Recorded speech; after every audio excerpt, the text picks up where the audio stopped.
से एक सदी कबल जब चाइना में जलजला आया था तो लाखों लोग जो है वो मलबे तले दब गए और खाक का ढेर बने थे, और एक बहुत बड़ी बिल्डिंग जब वो नीचे गिरती है तो उसके मलबे को उठाया गया तो काफी दिन लग गए उस मलबे को उठाने के लिए, लेकिन एक जगह देखा गया कि वो सिल थी, उसको उठाया तो नीचे एक छोटा सा बच्चा है और साथ एक खातून है और दोनों बेहोश हैं।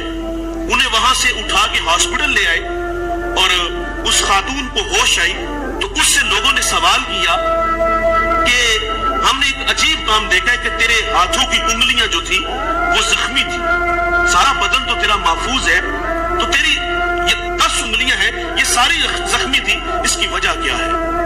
तो वो खातून कहती है कि ये मेरा बेटा 2 दिन तो मैं इसको अपने छाती का दूध पिलाती रही और जब दूध खुश्क हुआ तो मैं अपनी उंगली इसके मुंह में डालती, कभी अपनी जुबान इसके मुंह में डालती, क्योंकि जुबान भी कांटा बन चुकी थी, लेकिन ये बेटा खामोश नहीं होता था, रोता था और मुझसे इसका रोना देखा नहीं गया।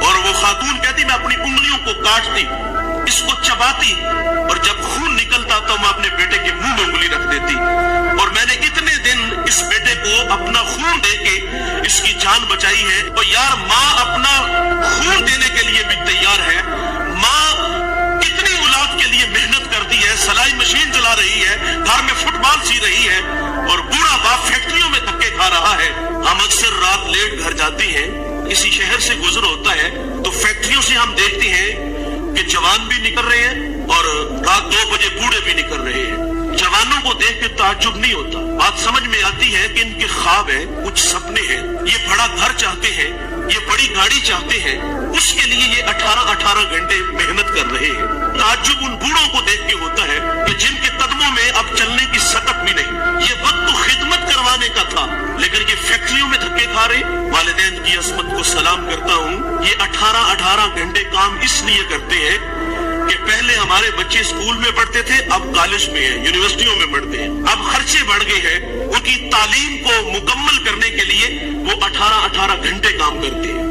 और उन बूढ़ों के पेश नजर ये भी होता है कि हमने तो सारी जिंदगी मिस्त्रियों के पीछे दाबड़े उठाए, फैक्ट्रियों में धक्के खाए, कल को हमारी औलाद हमारी जगह पे न खड़ी हो, वो हमें आसूदा करने के लिए, आसूदगी देने के लिए खुद 18 घंटे काम कर रहे हैं। लेकिन अफसोस उन्होंने मेहनत से पाला, उन्होंने हमें माशरे में जीने के गुर सलीके दिए, हमें तालीम की दौलत से आरास्ता किया। माँ घर में फुटबॉल सी के बच्चों के लिए पैसे जमा कर रही है, कई बार हाथ जख्मी हुए, सारी रात वो सिलाई मशीन चला के अपनी औलाद की तालीम के लिए मेहनत की।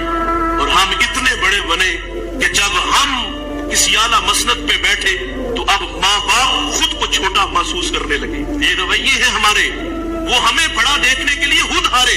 मुझे सरे राह एक बूढ़ा मिला, वो चने भून रहा था तो मैं उसके पास रुक गया और उसका हाथ भी काम नहीं कर रहा था। मैंने कहा बाबा जी इस उम्र में भी काम करते हो? तो वो बूढ़ा मुझे कहता है कि मौलवी साहब मेरा पुत्र 14वीं क्लास में पढ़ता है। लेकिन सख्त अफसोस, हम बड़े बने तो माँ बाप खुद को छोटा महसूस करने लग गए।